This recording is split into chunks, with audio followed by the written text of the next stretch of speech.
Fixed దెబ్బలాటల time.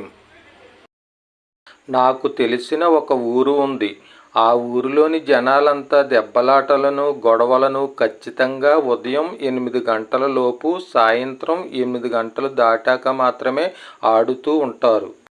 ఆ టయాన్నే ఊరంతా ఖచ్చితంగా ఎందుకు ఎన్నుకున్నారని ఆ దెబ్బలాటలు, గొడవలు ఆడేవారిని అడిగితే వాళ్ళు ఇలా సమాధానం ఇచ్చారు.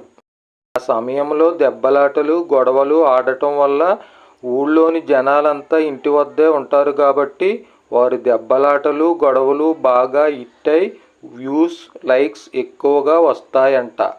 మిగతా సమయంలో గొడవలు, దెబ్బలాటలు ఆడితే జనాలు ఇంటి దగ్గర పెద్దగా ఉండరు కాబట్టి ఆ దెబ్బలాటలు, గొడవలు హిట్ కావంట.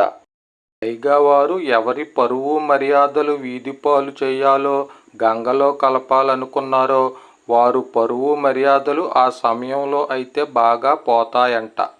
ఆ సమయం దెబ్బలాటలకి, గొడవలకి శుభ సమయం అని వారి కుల జ్యోతిష్కులు చెప్పారంట. మిద్దె శ్రీనివాసరావు, విశ్వతేజ న్యూస్, చంద్రవరం.